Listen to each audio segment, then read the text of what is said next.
هغه وهلو بچا وباندې چا وهلو؟ جانغه وهلو. او مانی دې کوم ځای کې وهله؟ د سپندیار ښځه مانی دې کوټه ډېر د افسوس الله دې د زړه صبر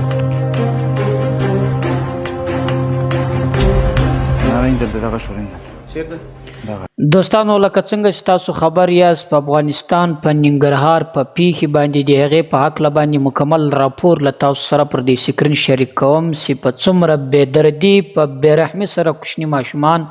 یې شهیدان کړي دي. د دې د پیښې عاملین ټول نیول سوي دي. حقیقت څه ده دوستانو؟ راځئ پر دې سکرین باندې دغه حقیقت نن په دې ویډیو کې ټول مکمل تر پایه را سره وګورئ. مجرمین څوک دي او څنګه دغه نیول سوي دي؟ راځئ دا ویډیو را سره وګورئ. هغه وهلو بچا وباندې چا وهلو؟ جانغه وهلو. او مانی دې کوم ځای کې وهله؟ د سپندیار ښځه مانی دې کوټه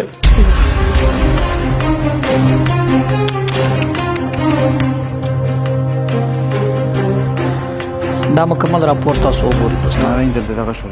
چېرته؟ ښه کوټې ته بیا دننه چای وړه شي د فلته پرته دلته چای وړه مانی مې رامنډه کړله په صدیقي چې لاس وراچوه صدیق چې مانی مې په چاړه ووهله زیرزمیني وه ټولې سره چې خوارۍ ویشتلي هغه عکسونه موږ سره شته بررسي کې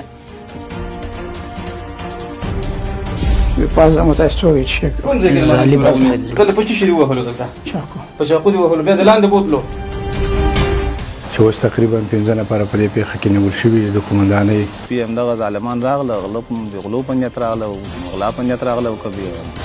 قتل ته راغله خو مسخت غلا یې مو کړل او قتل یې مو کړل.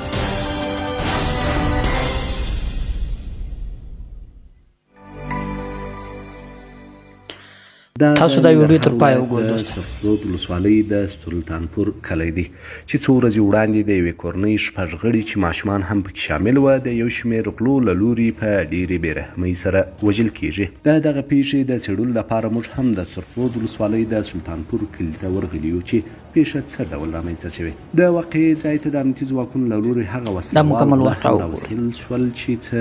ډول یې په یاد کور کې ماشومان ښځه او یو کس په قتل ورسول. فیصل د اسفندیار خوری دی. د خپل نیکه او د ماما میرمن او ماشومان لپاره پلان جوړ کړی و. د پیښې ځای ته څه ډول قاتلین راوستل؟ خپله فیصل د اسفندیار په کور کې کیسه داسې کوي. داسې همغه دروازه مې ورته خلاصه په دې دروازه لاړه غټه دروازه خلاصه کړه په هغې بیا راننوتل د غله هو صحیح ده بچه ته ځه پر دا دروازه راننوت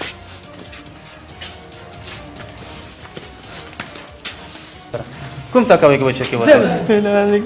لاندې کې وته ما وایه نور مې وایي زه در سره یم څنګه دې وایي زه در سره یم خراب درته نه کې بچې یو راته وایه بچه که نه ته صبر وکړه چې دی راشي ته بچه شکر الله کوم ځای کې په شهادت ورسېدو هسې ګوته ورته ونیسه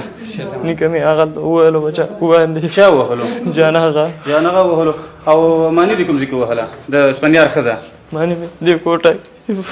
دې کې وهله؟ دې کوټه کې وی وهله؟ چا وهله دلته؟ صدیق وهله. ماشومان چا شهیدان کړل په کومه کوټه کې؟ ماشومان متي الله شهیدان په دې کوټه کې متي الله شهیدان کړل. ته چا کوله په څنګه باندې وشي؟ متي الله قاری صاحب متي الله ماشومان څنګه شهیدان؟ و قاری صاحب ماشومان دلته شهیدان کړل شي. ماشومان کوم ځای کې پراته ول؟ واړه ماشوم هغه هلته بالښتو کې ورننوتې وه. مانی مې چېرته پرته وه؟ مانی مې دغلته وه. ماشومان نور الایات الایات دلته وه. زینب هغلته وه. کلثوم هغلته وه. دلته شهیدان کړل. دا چا ویشتل؟ دا متي الله دا ولیدل؟ ما په خپلو سترګو قاری صاحب ولیدل. خنچه ته بیا سلنسر کوم داسې ډزې کولې؟ سلنسر سلنسر خنچه د چا وه سلنسر داره؟ متي الله سره و نور نه یم پوه چې چا وه. جانغه هم د امنیتي ځواکونو له لوري دلته سیمې ته راوستل شوی. هغه څه ډول دغه کور ته ننوتی او د اسفندیار پلار یې په قتل ورسوی. هغه د پیښې په ځای کې داسې وایي. جانغه شپې څو بجې وشول راغلې تقریبا؟ دغه لاچیان کې ناست دې لاچیان کې ناست وی دلته ناست وی ماشومان تاسو کتلی یار خدای مې غاړه باندې د ورځې دغه لس شاوخوا وي نه نه د کور چې د شپې د داخلي دې دی څه قصور وي همدغه که نه ها او لس پورې دلته ناست وئ لس بجو دوی مشوره کړې ده فکر کوم ورځې بیا د شپې څو بجې دلته راغلی 11 بجې شپې راغلی د کومه دروازه وډبوله چې راغلی هغه هغه د چا دروازه ده هغه معلم صاحب دروازه لاس ورته ونیسه کومه دروازه ده هغه دا د معلم صاحب کور دی هغه دې وډبولو هغه بیا دا دا ظالم باید معاف نه کړي دا نه خلاص هغه خلاص هغې نه دی خوا لاره شته که ها فیصل بیا هغه دروازه خلاصه کړه درته نو هغسې راغی بیا په کومه نه ننوتی په هغې نه ننوتی حضرت بیا په همدغه دروازه نه نتلې او دغه ټول ځایونه دوستانو پر په سکرین دې ننوتی بیا کوم خوا لاړی جنابه لاندې لاړلی صحیح ده ځه دغه لار ټوله کې چې کوم د پلان یې برابر کړی او ماشومان کومه څه لاړی بیا دیزي نه شپړې مو باسه ځه ځه ودې کومه څه بیا لاړی دا کولی دلته راغلی دی دلته راغلی هغه ځي دلته کابل ته د معلم صاحب هغې خوا نه راغی ته کوم ځای ته راورسې معلم صاحب باندې کوم ځای باندې راغی هغه کټارې معلم صاحب دې کوم ځای کې ووهه لاندې معلم صاحب دې کوم ځای کې ووهلو هغه لاندې نه راختو کړو کوم ځای کې راخطو کې وو راځه دلته راختلو هغه معلم صاحب کوم ځای ته راورسېدو هغه ورسره وکړل معلم صاحب کوم ځای ته هغه راورسېدو چېرته ځي پاس زمو تاسو څوک چې کوم ځای کې د معلم صاحب راونیو دلته په چی شي ووهلو دلته چاکو په چاقو دې ووهلو بیا د لاندې بوتلو نه ها همدلته وځو دا پورته پروت کنه دغه کېدای شي کولی شوی انسان دی نه کولی شي هغه ته پښ کې پروت تر راځه دا به بل چا وړي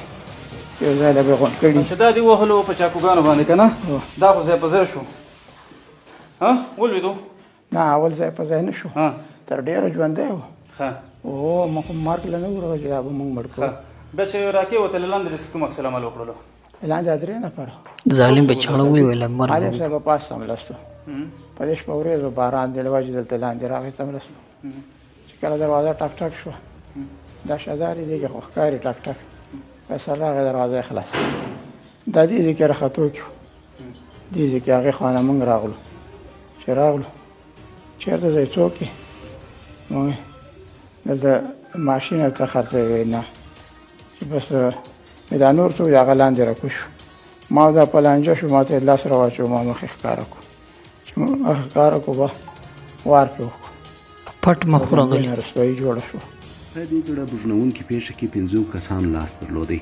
د دې ډلې دوی کوشش کوي ځان نه کښې کار مخ پټ باندې ورسي الله شرمول د پیښې په ځای کې د ماشومانو د مور د وژلو کیسه داسې کوي ها صدیقه چې اوله کې راغلی که نه څو بجې وې تقریبا د شپې یاره ساعت ولا که معلوم غو د 9 بجو نیستو 9 بجو نه ایستو بیا کومه دروازه مو وډبوله چا وډبوله دغه ور مې وډبول دغه کومه دروازه لاس ورته ونیسه لاس ونیسه د چا کور دی دا د میرزمان شیرزمان خان شهرزمان بیا دا وډبوله بیا دروازه چا خلاصه کړه فیصله بیا په کومې ننوتی بیا دغسې ورننه په دې ورننوتی راځه دروازه رانوتو بیا کوم خوا لاړی بیا همداسې لاړو داسې لاړی ته راځه او من دغلته کومه لاره دغه ځای کې زه ولاړم دلته دلته ننوتی او دلته ونوتل پوه شو د هغې د جان آغا شیرزمان کاکا کوم ځای کې په چړو ووهلو هغې ها هغې دلته پاس لکه چې ولو خدیزینو کې وهلو او دلته راځه بیا شهزمان کاکا دیزې ته چا راوړو دلته شهزمان کاکا چا راوستو بیا په چاقوګانو هغه ووهلو دلته هم هغوی چا راوستو هماغوی راکش کړلو دلته بیا راوړلو بیا ها دلته هغه زنانه چې وه همدلته وله زنانه تا باندې کوم ځای نه رامنډه کړه زنانه همداسې چې راغله داسې ها کوم ځای نه راغله شپه نمبر مې دې ځای نصیر وویل چې دې کار کوټې نه وروته کړې دغه ځای نه مطلب داسې چې راغله ها یو پسې هغه کې وکړو چې ما وپېژندلی پته یې غږ وکړه او یې ما وپېژندلي بیا ما چې پېژندلي دی پوه شو بس بیا دې څه وکړه ورسره بس بیا مې وویشتله ودې ویشتله په څه شي دې ویشتله ماشینه باندې ماشینه باندې ښه شیرزمان کاکا خو جان آغا ویشتو صحیح ده تا په ماشین باندې دا ویشتو بیا د ماشومانو سره څه چل وکړه ماشومان سره هغه نور وړکې چې راغللو کوم وړکي خپل هغه متي ولا او فیصله ها دې دواړه چې راغله بس ماشومان سره دی دغه هغوی سره مې غرض نه څپه خبرې دغه زنانه ماشومان چا ویشتل متي ولا او فیصل دا دواړه دا توپنچه چا سره وه توپنچه چې و دې فیصل تومانچه واله زنانه یې دلته دغه شولین دلته چېرته دغلته ښه کوټې ته بیا زنانه چا یوړه شی د خپل ته پرته وه دلته چا یوړه دغه نه خو کوم دغلته ولګېدله ښه چې دلته ولګېدله بیا کوټې ته چا یوړه زنانه کوټې ته نه وړه کوټې ته وکتې چې خپله لاړی خپله لاړئ او کېدای شي ځان یې کش کړی راکش کړي او ماشومان چېرته وو ډېر د افسوس ماشومان چېرته شهیدان شول ماشومان مې ځکه نه دي لیدلي چې ماشومان فیصله او بل متي الله چې وو ماشومان د اندۍ دغه وو اندۍ دواړه وو ورسره پوه شوم زه ترې نور ووتم ته چېرته ووتې زه ترې ووتم پاس ماشومان چې ویشتل بیا ووتې نه ماشومان نه ویشتل نه وو زه ترې ووتم نو ته څه پوه شې فیصله ما همدا دواړه راغله که نه دا حالت فیصل تاسو چې کتلی له شي خپلې مور سره پلان جوړونکی دی وایي نیکه یې کلونه وړاندې د مور طلا خرڅه کړې وه چې نیکه یې بیرته مور ته نه واخیستې د دې طلا د لاسته راوړلو لپاره یې مور له جاناغا نومي کس سره خبره شریکه کړه چې وروسته یاده پیښه رامنځته شوه کله چې موږ نامي نیکه سره اخیستې وو دا ډېر پخوا یې اخیستې وو نو د مور مې ورته یاده وکړه چې کله یې موږ لاس بند شو موږ سره 1 روپۍ نه وه نو مور مې ورته چې دغه ځای ما سره راکړه چې موږ لاس بند دغه زوی ته زه پیچې کاروبار جوړو موږ غریبانان یو هغو ورسره ونه منله نو مور مې لاړله د ده یو خوریا ده د سیپور په نامه باندې ده ته یې ورته ویلې چې ده ته یې کله ورته ویلې نو هغه ورته ویلې چې نیکه مې ورته ویلې چې ما نه دي خرڅ کړی او زه نه یم دغه سرو نه زه نه ویم پوه نو بیا چې کله مور مې دغه خبره د هغو سره جوړه کړې وه د جاناغا دي سره چې کله راغلم ما ورته دروازه خلاصه کړه نیکه نه مې کلیګانې واخیستلې چې کله مې نیکه په جاناغا مخلوص کړ معنی مې رامنډه کړله په صدیق چې لاس وراچوو صدیق چې معنی مې په چاړه ووهله نور